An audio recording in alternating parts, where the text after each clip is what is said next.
역사를 바꾼 정복자들. 그들은 대륙을 넘나들며 제국을 건설했고 수백만 명의 운명을 소나기에 쥐었습니다. 하지만 아무리 강력한 권력도 죽음 앞에선 무력했죠. 어떤 이는 배신당했고 어떤 이는 병으로 쓰러졌으며 또 어떤 이는 자신이 세운 제국 안에서 비참하게 최후를 맞이했습니다. 승리의 절정에서 갑작스럽게 무너진 자들도 있었고 오랜 고통 끝에 천천히 사라진 자들도 있었어요. 그럼 오늘은 세계를 정복했던 거대한 권력자들이 어떻게 생을 마감했는지 그 충격적이고 때론 아이러니한 최후의 순간들을 들려드리겠습니다.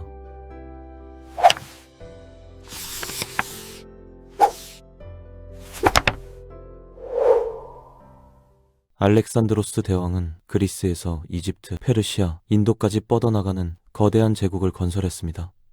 아케메네스 제국을 무너뜨린 뒤 당시 알려진 세계 대부분을 지배했지만 그의 삶은 겨우 32세의 고통 속에서 끝났어요. 기원전 323년 5월 알렉산드로스는 동료 메디우스가 주최한 연회에 참석했는데 잔치가 끝난 직후 심한 열이 나기 시작했습니다. 6월 초에는 더 이상 서지도 말하지도 못하게 됐고 바빌론 왕궁에서 숨을 거뒀죠. 정확한 사인은 여전히 불분명합니다. 말라리아, 장티푸스, 폐렴 등이 거론되는데 수년간의 전투 부상과 극심한 피로, 과음, 그리고 가장 가까운 친구 헤파이스티온의 죽음으로 인한 슬픔이 그를 더욱 약하게 만들었을 거예요. 나중에 나온 소문에선 마케도니아 섭정 안티파트로스가 아들을 통해 알렉산드로스의 복을 넣어 암살을 꾸몄다고 주장하기도 했습니다. 징기스칸은 몽골 제국의 창시자로 몽골 부족들을 통합하고 중국과 중앙아시아의 광대한 영토를 정복하면서 역사상 가장 큰 육지 제국을 건설했어요. 그의 마지막 원정은 이전에 충성을 맹세했던 탕구트 제국이 중동 전쟁을 위한 병력 제공을 거부하면서 시작됐습니다. 징기스는 그들을 응징하기로 결심하고 새로운 침공을 시작했죠. 1226년 혹독한 겨울 고비 사막을 건너던 중 야생 쿨란을 사냥하다가 말에서 떨어져 심각한 다리 부상을 입었고 이 부상이 그를 약화시켰습니다. 상태가 악화됐지만 원정을 계속했고 탕구트를 무찌른 뒤 1227년 8월 사망했어요.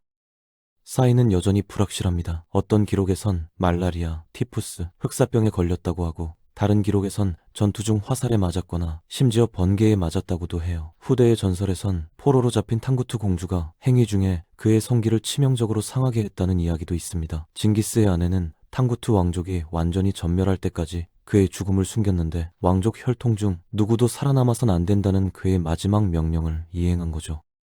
나폴레옹 보나파르트는 오스트리아와 프로이센에서 스페인, 이탈리아, 러시아와 폴란드 일부, 심지어 이집트까지 유럽 대륙 대부분을 정복한 프랑스 장군이었습니다. 제국이 커지면서 육체적, 정신적 긴장의 징후도 함께 나타났어요. 지속적인 복통과 폭력적인 분노 폭발, 점점 심해지는 혼란을 겪었는데 일부에선 젊은 시절 매독에 걸려 시간이 지나면서 건강이 악화됐을 거라고 추정합니다. 워털루에서 마지막 패배를 당한 뒤 나폴레옹은 외딴섬 세인트 헬레나로 유배됐죠. 1817년쯤 되자 상태가 급격히 나빠지기 시작했습니다. 고립된 채로 독살당할까봐 편집증에 시달리며 눈앞에서 검사하지 않으면 음식이나 음료를 거부했고 주방 직원을 끊임없이 교체했어요. 섬의 열악한 식단, 상한 고기, 불결한 물, 그리고 거머리나 수은 완화제 같은 가혹한 의료치가 결합되면서 그는 끊임없는 고통에 시달렸습니다. 1821년 초에는 침대에 누운 채로 출혈과 궤양, 부기, 피를 토하는 증상을 겪었어요. 1821년 5월 5일 51세의 나이로 사망했고 현대 연구에선 결핵으로 악화된 위암으로 사망했을 가능성이 가장 높다고 봅니다. 아돌프 히틀러는 나치 독일의 독재자로 제3제국을 유럽과 북아프리카에 걸쳐 거의 150만 제곱마일까지 확장시켰지만 연합군의 진격 아래 무너졌습니다. 1945년 소련군이 동쪽에서 서방 연합군이 서쪽에서 포위에 들어왔고 독일은 폐허가 됐어요. 그런데도 히틀러는 항복을 거부했습니다. 1945년 4월 20일 생일날 히틀러 유겐트 병사들에게 훈장을 수여하기 위해 제국 수상관저 정원에서 마지막으로 지상의 모습을 드러냈는데 이게 마지막 햇빛 아래 모습이었죠. 패배가 다가오자 그와 측근들은 지하 15m 깊이의 방들로 이뤄진 피러벙커로 후퇴했고 거기서 105일을 보내며 아르덴에서의 반격이라는 망상적 희망에 매달렸습니다. 무솔리니의 끔찍한 운명을 피하기로 결심한 히틀러는 1945년 4월 30일 총과 청산가리를 사용해 스스로 목숨을 끊었어요. 다음 날 그의 시신은 벙커 안 소파에서 발견됐는데 이제 막 부인이 된 에바 브라운과 죽은 개 블론디 옆이었습니다. 율리우스 카이사르는 갈리아, 브리튼, 이집트, 지중해 전역으로 로마의 권력을 확장시켜 로마 제국의 기반을 닦았습니다. 긴 내전에서 경쟁자들을 물리친 뒤 로마에서 가장 강력한 인물이 됐는데 이게 그의 잔인한 몰락으로 이어졌죠. 기원전 44년 3월 카이사르는 자신을 겨냥한 음모에 대한 여러 경고에도 불구하고 원로원에 들어갔습니다.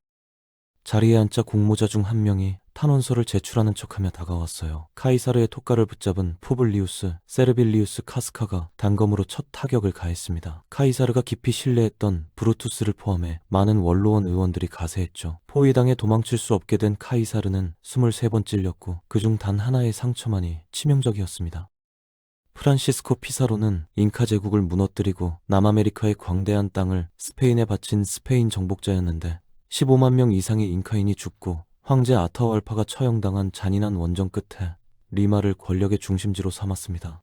1541년쯤 되자 정복자들 사이의 경쟁이 끓는 점에 도달했는데 특히 디에고 대 알마그로 2세의 추종자들과 긴장이 심했어요. 1541년 6월 26일 알마그로에게 충성하는 약 스서 명의 무장한 남자들이 리마에 있는 피사로의 궁전을 습격했습니다. 대부분의 손님들이 도망쳤고 소수의 방어자만 남았죠. 거의 무장하지 않은 채 기습을 당했지만 피사로는 격렬하게 싸워서 3명의 공격자를 쓰러뜨렸습니다. 하지만 결국 압도당했어요. 목과 머리, 손에 여러 자상을 입고 피를 흘리며 지친 상태에서 마침내 목에 치명타를 입고 쓰러졌습니다. 아틸라는 신의 재앙이라 불렸는데 훈족을 통치하며 유럽 대부분에 걸쳐 잔인한 원정을 이끌었고 현재의 헝가리, 그리스, 이탈리아, 스페인을 침공했으며 현대 프랑스인 로마령 갈리아 정복까지 시도했습니다. 중앙아시아와 동유럽의 상당 부분도 지배했죠. 서로마와 동로마 제국 모두가 그를 두려워했어요. 동로마 황제 마르키아누스가 조공 지불을 중단하자 아틸라는 이탈리아에서 후퇴해 다뉴브 너머 궁전으로 돌아가 콘스탄티노플에 대한 또 다른 공격을 준비했습니다. 하지만 공격하기 전 453년 초 갑자기 사망했어요. 역사가 프리스쿠스에 따르면 아틸라의 죽음은 일디코라는 신부와의 결혼을 축하하는 결혼 잔치 중에 찾아왔습니다. 밤새 과음한 뒤 뇌출혈이나 내부 출혈로 인한 심각한 코피를 흘렸고 잠든 채로 질식사했다고 해요. 일부 기록에선 출혈이 장기간 음주와 관련된 정맥 파열에서 비롯됐다고 봅니다. 나중 버전에선 일디코가 결혼 첫날 밤 아틸라를 죽였다고 주장하기도 했죠. 오다 노부나가는 무자비한 군사작전을 통해 일본의 절반을 통일했고 가장 강력한 전쟁군주이자 사실상의 통치자가 됐습니다. 1582년 텐가쿠잔전 전투에서 타케다 일족을 물리친 뒤 새로운 침공을 준비했어요. 장군 히데요시가 다카마츠 성포위 중 증원을 요청하자 노부나가는 아케치 미체 히데에게 군대를 동원하라고 명령하고 원정을 직접 끌 계획을 세웠습니다. 노부나가가 교토의 혼노지 사원에 겨우 30명의 경비병만 데리고 머물고 있을 때 미츠히데가 아직 불분명한 이유로 배신했어요. 명령을 따르는 척하던 미츠히데는 군대를 교토 쪽으로 돌렸고 1582년 6월 21일 새벽 전 갑자기 혼노지 사원을 포위했습니다. 기습당하고 수적으로 크게 열세였던 노부나가는 잠깐 싸웠지만 곧 압도당했죠. 탈출구가 없다는 걸 깨달은 그는 안쪽 방으로 물러나 불을 지르고 세푸쿠를 했습니다. 그의 아들 노부타다도 같은 운명을 맞이했어요. 메흐메트 2세는 콘스탄티노플을 점령해 비잔틴 제국을 끝장냈고 오스망 제국을 아나톨리아, 발칸 반도, 동남부 유럽으로 확장시켰습니다. 그의 원정은 소아시아에 대한 오스만의 통제를 확고히 했고 현대 터키와 무슬림 세계 일부에서 영웅으로 자리매김했죠. 1481년 이스탄불 근처 말테페에서 군대를 이끌고 로도스, 남부 이탈리아, 그리고 잠재적으로 이집트의 마누크 술탄국을 상대로 새로운 원정을 시작하려던 중 메흐메트는 갑자기 병이 들어 5월 3일 49세의 나이로 사망했습니다. 일부 역사가들은 그가 독살당했을 가능성을 제기하는데 아마도 그의 의사나 장남이자 후계자인 바야지드의 사주로 고통스럽게 죽었을 거라고 봅니다. 티무르 또는 타메를라는 중앙아시아, 이란, 아프가니스탄에 걸쳐 티무르 제국을 건설한 투르크 몽골 정복자였습니다. 황금 호르드, 맘루크, 오스만, 델리 술탄국을 무찔러 무슬림 세계의 지배적 통치자가 됐죠. 뛰어난 전략가이자 무자비한 파괴자로 알려진 티무르는 한 번도 전투에서 지지 않았습니다. 1405년 겨울 이미 70대였던 티무르는 20만 대군을 이끌고 사마르칸트에서 출발해 중국 침공에 나섰어요. 얼음처럼 차가운 눈 덮인 땅과 얼어붙은 강을 천천히 행군하던 중 현재 카자흐스탄의 우트라르에서 심한 감기에 걸렸고 이게 열로 악화됐습니다. 의사들이 필사적으로 치료법을 시도했는데 심지어 얼음으로 감싸기까지 했지만 아무것도 소용없었어요. 티무르는 1405년 2월 사망했고 그의 후손 바부르가 나중에 인도에 무굴 제국을 세웁니다. 이반 뇌제는 러시아 최초의 차르로 러시아를 중세 국가에서 떠오르는 제국으로 변모시켰습니다. 카잔, 아스트라한, 시베리아 일부를 정복하며 영토를 확장했지만 극도의 잔인함으로 통치했죠. 노브고로드 학살의 책임자였고 성 바실리 성당의 건축가들 눈을 뽑아서 다른 곳에 더 나은 걸 짓지 못하게 했습니다. 사람들을 산채로 묶거나 기름에 삶았고 심지어 대주교를 곰 가죽에 꿰매 개들에게 사냥당하고 잡아먹히게 만들기도 했어요. 그런 잔인한 평판에도 불구하고 이반은 1584년 체스를 두다가 뇌졸중으로 사망했습니다. 정보광 윌리엄은 바이킹 롤로의 후손이자 노르망디 공작으로 1066년 헤이스팅스 전투에서 헤럴드 고드윈슨을 물리친 뒤 잉글랜드 왕이 됐습니다. 그의 승리는 노르만 통치를 확립했고 영국 역사를 영구적으로 재편했죠. 말년의 윌리엄은 자신의 체중과 나이를 조롱한 프랑스 왕 필립 1세와 전쟁을 벌였습니다. 자신의 힘을 증명하려 결심한 윌리엄은 프랑스 영토를 침공해 몽테스 마을을 불태웠어요. 원정 중 불타는 폐허를 지나 말을 타고 가던 중 말이 비틀거렸고 안장의 손잡이가 복부를 강타하면서 심각한 내부 부상을 입었습니다. 아마도 장이나 방광 파열이었을 거예요. 루앙의 수도원으로 옮겨진 그는 몇 주간 고통 속에 머물렀고 의사들의 노력에도 불구하고 아무것도 할 수 없었습니다. 윌리엄은 1087년 9월 사망했죠. 키루스 대왕은 기원전 6세기 아케메네스 페르시아 제국의 창시자로 메디아, 리디아, 신바빌로니아 땅을 정복하며 역사상 가장 큰 영역 중 하나를 건설했습니다. 하지만 잔인한 최후를 맞이했어요. 제국을 확장한 뒤 키루스는 토미리스 여왕이 이끄는 중앙아시아 유목연합 마사게타이를 향해 원정을 시작했습니다. 처음에 그녀와 결혼해서 땅을 장악하려 했지만 거절당하자 침공했죠. 토미리스는 정면 전투를 제안했지만 키루스는 함정을 사용했어요. 포도주와 음식이 있는 미끼 진영을 남겨뒀고 마사게타이가 점령해서 잔치를 벌이는 동안 페르시아군이 기습해 토미리스의 아들을 포함해 군대의 3분의 1을 죽였습니다. 격분한 토미리스는 복수를 맹세하고 두 번째 전투에서 군대를 이끌어 페르시아군을 분쇄했어요. 그리고 토미리스는 키루스의 목을 베어 피로 가득 찬 가죽 주머니에 넣었습니다. 하지만 아테네의 크세노포는 키루스가 수도에서 평화롭게 사망했다고 기록했죠. 찬드라구타 마우리아는 인도 아대륙의 상당 부분을 통일했는데 난다 제국을 물리치고 그리스 셀레우코스 군대를 격퇴했습니다. 알렉산드로스 사후 현대 인도, 파키스탄, 아프가니스탄 일부를 포함하는 마우리아 제국을 세웠고 면적이 500만 제곱킬로미터가 넘었어요. 기원전 297년경 찬드라구타는 왕위를 양위하고 자이나교 승려가 됐으며 현재 카르나카 인도의 동굴에서 자발적 단식으로 사망했습니다. 샤를마뉴는 프랑크와 롬바르드의 왕이자 나중엔 카롤링거 제국의 황제로 서유럽 대부분을 통합하고 현대 프랑스, 독일, 저지대 국가들, 스위스, 오스트리아와 스페인 일부에 기독교를 전파했습니다. 800년쯤 서방에서 가장 강력한 통치자로 우뚝 섰죠. 하지만 813년 가을 샤를마뉴의 건강이 쇠퇴하기 시작했습니다. 통풍과 골관절염을 앓으며 공적 생활에서 물러나 기도하고 단식하며 복음서를 읽었어요. 흉막염, 즉 가슴에 염증이 생기면서 상태가 악화됐고 일주일간 침대에 갇힌 뒤 814년 1월 아헨에서 사망했습니다. 진시황은 진나라를 세우고 중국 최초의 황제가 된 인물로 끊임없는 정복을 통해 전국 시대를 하나의 제국으로 통일하고 제국 중국의 기초를 다졌습니다. 기원전 211년 동군의 운석이 떨어졌다고 전해지는데 누군가 돌에 시황제가 죽고 그의 땅이 나뉠 것이다 같은 내용을 새겼어요. 아무도 책임을 인정하지 않자 근처에 살던 사람들이 처형됐고 돌은 파괴됐습니다. 다음에 황제는 중국 동부를 여행하던 중 심하게 병이 들었고 기원전 210년 49세의 나이로 사망했죠. 정확한 사인은 알려지지 않았지만 고대 자료에선 불멸을 추구하며 수은이 섞인 영약을 복용했고 이게 그를 중독시켰을 거라고 봅니다. 샤카줄루는 줄루 왕국의 왕으로 정복을 통해 수십 개의 부족을 통합하고 1500명도 안 되는 작은 시족을 현대 남아프리카 콰줄루 나탈 대부분에 걸친 지배 세력으로 변모시켰습니다. 엄격한 규율과 연령 기반 연대, 짧은 찌르기 창의 도입이 전쟁을 혁신했고 남부 아프리카의 정치 지형을 재편했죠. 1828년 샤카는 이복 형제 딩가네와 음난가나에게 암살당했는데 어머니 난디의 죽음 이후 이어진 슬픔으로 인한 숙청에 분노가 쌓였던 겁니다.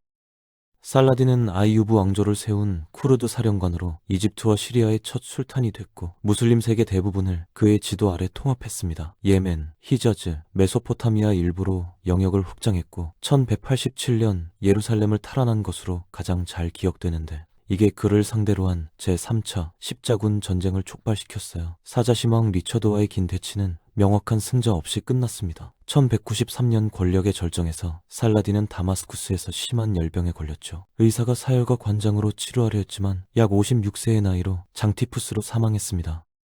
아소카 대왕은 마우리아 왕조의 세 번째 통치자로 현대 인도, 파키스탄, 네팔, 아프가니스탄 대부분을 정복했습니다. 칼린가 전쟁 이후 불교로 개종하고 비폭력을 받아들인 것으로 자주 기억되죠. 아소카는 기원전 232년 자연사했는데 아마도 노환이었을 겁니다.